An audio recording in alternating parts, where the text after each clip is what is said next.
Hello सांग मैंने जय जगन्नाथ। ମୁଁ ଆଶା କରୁଛି ସମସ୍ତେ ଭଲରେ ଥିବେ। ତ ଏଇଟା ମୋର ଫାଷ୍ଟ ବ୍ଲଗ୍। ମୁଁ ଆପଣମାନଙ୍କ ପାଇଁ ନେଇକି ଆସିଛି ମୋ ଛୋଟ ଦୁନିଆର କିଛି ଝଲକ ଆପଣଙ୍କ ସହିତ ସେୟାର କରିବାକୁ। ତ ମୁଁ ଆଶା କରୁଛି ଯେ ମୋତେ ସମସ୍ତେ ବହୁତ ସାରା ଭଲ ପାଇବା ଦେବେ ଆଉ ଆଗକୁ ଆପଣମାନଙ୍କ ପାଇଁ ଏମିତି ଭଲ ଭଲ ଭିଡ଼ିଓ ସବୁ ନେଇକି ଆସିପାରିବି।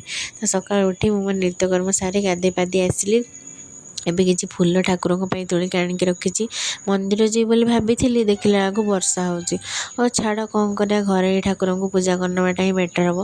ତ ତାପରେ ଗଲି କଳସ ବସାଇବାକୁ। କଳସ ବସାଇ ସାରିଲା ପରେ ଦ୍ୱାର ମୁହଁରେ ଆସିକି ମୁଁ ମାଛମାନଙ୍କୁ ଟିକେ ଖାଇବାକୁ ଦେଇଦେଲି। ତାଙ୍କୁ ବି ସକାଳୁ ସକାଳୁ ଭୋକ ଲାଗୁଥିବ ନା, ତାଙ୍କୁ ବି ଖାଇବାକୁ ଦେଇଦେଲି। ସେ ତାଙ୍କର ଖାଇ ପିଇକି ଆରାମରେ ଖୁସିରେ ଖେଳିଲେ।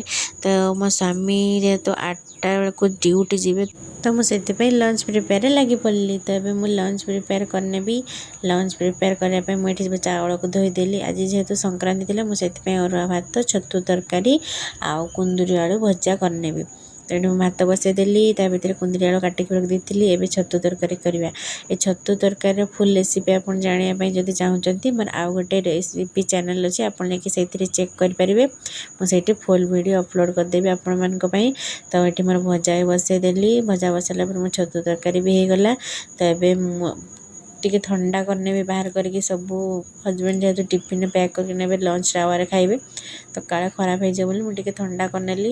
ୟା ଭିତରେ ମୁଁ ମୋ ପୁଅକୁ ଉଠେଇକି ତାର ନିତ୍ୟକର୍ମ ସାରି ଏବେ ତାକୁ ଖୁଆଇ ସାରିକି ସ୍କୁଲ ପାଇଁ ରେଡ଼ି କରିଦେବି। ଆଜି ତାର ଯେହେତୁ ଗ୍ରୀନ୍ ଡେ ସେଲିବ୍ରେସନ୍ ଥିଲା, ତ ସେଥିପାଇଁ ମୁଁ ତାକୁ ଗ୍ରୀନ୍ ଆଉଟଫିଟ୍ରେ ସ୍କୁଲକୁ ପଠାଇଲି। ଏବେ ମୋ ପୁଅ ତ ସ୍କୁଲ ପାଇଁ ରେଡ଼ି ହେଇଗଲା। ତ ଆପଣମାନେ ଯଦି ମୋ ଚ୍ୟାନେଲରେ ନୂଆ ଅଛନ୍ତି, ତ ମୋ ଚ୍ୟାନେଲକୁ ନିହାତି ସବସ୍କ୍ରାଇବ୍ କରନ୍ତୁ ଆଉ ବହୁତ ସାରା ଭଲ ପାଇବା ଦେବାକୁ ଯେମିତି ଜମାରୁ ଭୁଲିବେନି। ଏବେ ମୋ ପୁଅ ମୋତେ ଛାଡ଼ିକି ସ୍କୁଲ ପଳେଇଲା। Bye bye. ତ ଏବେ ମୁଁ ଆସିକି ମୋ ସ୍ୱାମୀଙ୍କ ପାଇଁ ଲଞ୍ଚ ବ୍ୟାଗ୍ ପ୍ରିପେୟାର କରିଦେଲି। ତାଙ୍କୁ ବି ବାଏ ବାଏ କରିକି ଭଲସେ ଡ୍ୟୁଟି ପଠାଇଦେଲି। ତାପରେ ଆସିଲି ମୁଁ ମୋ ହଜବେଣ୍ଡ ଡ୍ୟୁଟି ଯାଇ ସାରିଲା ପରେ ମୁଁ ଆସି ମୋ ଠାକୁରଙ୍କୁ ପୂଜା କରିକି ମୋ ମନ କଥା ସବୁ ଜଣାଇଦେଲି। ଆଉ ଏଇଟା ମୋର ଫାଷ୍ଟ ବ୍ଲଗ୍। ଆଉ ଆପଣ ଯଦି ସବସ୍କ୍ରାଇବ୍ କରନ୍ତି, ମୋ ଚ୍ୟାନେଲକୁ ନିହାତି ସବସ୍କ୍ରାଇବ୍ କରନ୍ତୁ। ଚ୍ୟାନେଲ୍ ସବସ୍କ୍ରାଇବ୍ କରିବା ସହ ଲାଇକ୍ ସେୟାର କମେଣ୍ଟ କରିବାକୁ ଯେମିତି ଜମାରୁ ଭୁଲିବେନି। ରହିଲି। ଜୟ ଜଗନ୍ନାଥ। ବାଏ।